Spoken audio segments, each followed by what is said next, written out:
आज तक नेता जो ये नेताओं को वोट डालते हैं, अगर ये गरीब ही अपनी लड़ाई लड़ेंगे तो नेताओं को वोट देना किस लिए है? जी आपका कहना है कि जितनी उनको जमीन चाहिए उतनी लेनी चाहिए। बिल्कुल, डेवलपमेंट की बात करिए, जो जमीन चाहिए मना नहीं कर रहे। अगर ये लोग उस डेवलपमेंट के नाम पे पूरी कॉलोनी को उजाड़ने का सोच रहे हैं तो ये सरासर गलत कर रहे हैं।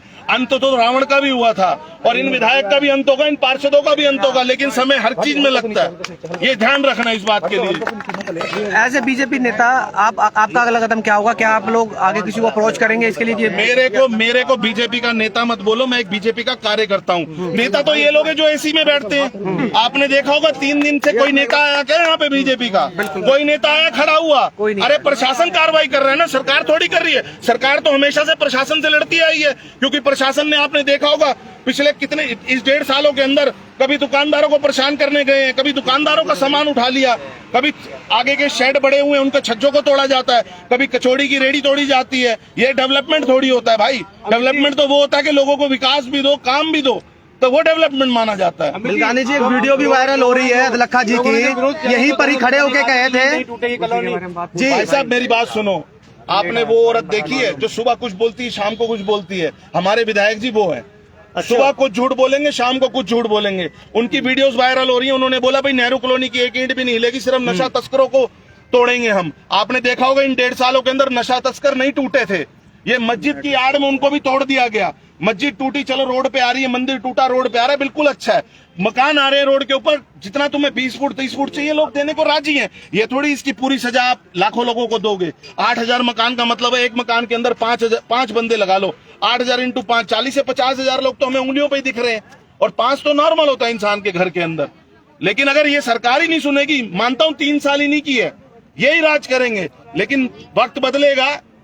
अभी लोग कहाँ जाएं, ये क्या करें ये लोग? देखिए, मैं तो इनके साथ लड़ाई लड़ने आया हूँ, और मैं तो इनको एक ही बात बोलूंगा, कल का दिन छोड़ के परसों मेरे साथ जो भी अपना घर बचाने की कोशिश करना चाहता है, मैं भी पानी छोड़ूंगा, मैं भी रोटी छोड़ूंगा। मेरे साथ मुझे 50 से 60 या 70 लोग चाहिए जो पानी और अन्न ग्रहण ना करें। मैं अनशन करने को तैयार हूँ। परसों तक तो हजारों मकान और तोड़ दिए जाएंगे। क्या कर सकते हैं भाई? परसों का अगर टाइम रखेंगे, कोई मुझे काम भी तो हो सकता है ना निजी। अमित जी, आपका अगला कदम क्या होगा? मेरा तो अगला कदम यही है, मैं लोगों से यही प्रार्थना करता हूँ, लोगों से गुजारिश करता हूँ, माँ बहनें निकले, औरतें निकले, मेरे साथ अनशन करें। मैं पहले 3 अनशन कर चुका हूँ, सबको पता है। मैं फिर रोटी छोड़ूंगा, पानी छोड़ूंगा इन लोगों के लिए। मेरे साथ बैठे। अभी आपने थोड़ी देर पहले कहा था कि भाजपा के कार्यकर्ता, और प्रधानमंत्री नरेंद्र मोदी स्वयं कहते हैं कि भाजपा का कार्यकर्ता लोगों के बीच में पहुंचेगा और उनकी समस्याओं को उठाएगा। क्या आप एक कार्यकर्ता के रूप में हरियाणा के मुख्यमंत्री तक इनकी बात पहुंचाएंगे? भैया, आप लोग मीडिया माध्यम हो, आपकी वीडियो हो सकता है मुख्यमंत्री तक पहुंचे।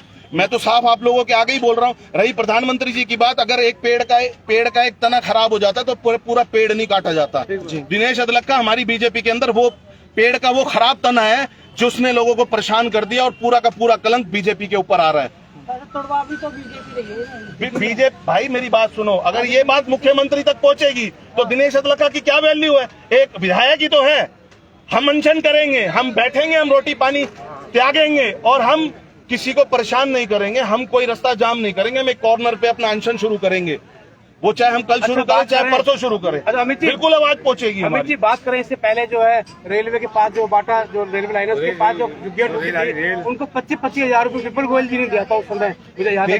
देखिए कोई मुआवजा वगैरह? देखिए, बड़खल विधानसभा, सतीश फागना जी की विधानसभा, विपुल गोयल जी की विधानसभा, मूलचंद जी की विधानसभा, राजेश नागर जी की विधानसभा, और बड़खल विधानसभा के अंदर जमीन आसमान का फर्क है।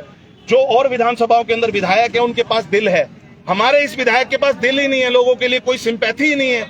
अगला आपने देखा होगा जागरणों के अंदर नाच रहा है, लोगों के घर टूट रहे हैं, अगला पार्टी के अंदर नाच रहा होता है। आप इसको देखो ना, हमने जिस इंसान को चुना, हमने बीजेपी को वोट डाला, हमने राम के नाम पर वोट डाला, लेकिन हमें आज हमारे लोगों को आज स्लम को भुगतना बहुत कुछ पड़ रहा है। अच्छा, मैं देख रहा हूँ यहाँ पे ना अमित मिल्गानी हमारे साथ थे और उन्होंने बताया कि मैं इन लोगों के लिए, उन लोगों के लिए अनशन पर बैठूंगा। 10,000 के लोग लगो रहते हैं, कब अनशन बैठेंगे, कैसे बैठेंगे? भाई एक बात का जवाब सुनो आप। हिंदू मुस्लिम लड़ाई चलती आ रही है, मस्जिद टूटेगी, मंदिर टूटेंगे, ये धर्मों की लड़ाई है, चलती है। उसमें इन गरीबों का क्या कसूर है?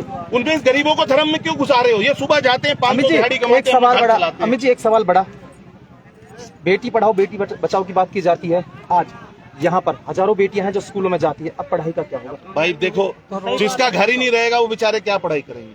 ये तो सबको देखना चाहिए। आज भविष्य के लिए IIT खोल रहे हो, IMT खोल रहे हो, दुनिया भर के आप कहते हो हमारी बीजेपी सरकार। आज मुझे खुद भी दुख होता है और शर्म आती है। हमारी खुद सरकार कहती है बेटियों को बचाओ, आज किसी को महिला को सांसद बनाया जाता है, किसी को विधायक। आज आपने बंगाल में देखा होगा, बर्तन धोने वाली को आपने कैबिनेट मिनिस्टर बना दिया बंगाल के अंदर। तो ये बेचारे इनकी बच्चियां नहीं है, ये पढ़ेंगी तो ही तो कैबिनेट मिनिस्टर बन पाएंगी। और पढ़ाई का कोई भी साधन घर ही छीन लिया तो ये कैसे पढ़ाई पढ़ेंगी कैसे? सवाल बड़ा, ना तो मैं लाइट है ना घर है। यही तो बात मैं भी कह रहा हूँ भाई, मैं भी तो बोल रहा हूँ, पीने का पानी, लाइट, घर सब कुछ तो छीन लिया गया। अब ये घर बनाएंगे कि पढ़ाई करेंगे? अमित जी, बात करें अगर कांग्रेस पार्टी जो पहले सरकार रही पूर्व में, अगर वो इनको यहीं पर जो है इनको जो पास करके इनको मालिकाना हक दिया तो ये नौबत नहीं आती ना। देखिए भाई, डेवलपमेंट हर सरकार करती है, कांग्रेस करती है, तो भी स्टेशन पे सारी रोड चौड़ी की गई थी, उनकी दुकानें तोड़ी गई थी, घर तोड़े गए थे। डेवलपमेंट के लिए एक जायज जगह जो होती है, सीमित जगह होती है, उसको लेना चाहिए। ये नहीं कि पूरी की पूरी कॉलोनी उड़ा दो। अरे क्या मेट्रो स्टेशन इनकी कॉलोनी के ऊपर से गुजर रही है?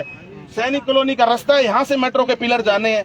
जो भी इनका प्लान है, चलो मेट्रो स्टेशन बनता है, ये जगह कम है क्या मेट्रो स्टेशन के लिए? आपने कहीं देखा है नहर पार भी अगर मेट्रो स्टेशन बनाया जाता है, कोई एलिवेटेड पुल भी बनाया जाता है, कॉर्नर लिए जाते हैं कि कॉर्नर को थोड़ा चौड़ा कर दो, इसको बना दो। ये थोड़ी किसी कॉलोनी को पूरे गुजार दो। बैठेंगे? बिल्कुल बैठूंगा। क्या आप लोग अमित जी के साथ हैं? आप लोग भी बैठेंगे? कब से रह रहे हैं आप लोग यहाँ पर?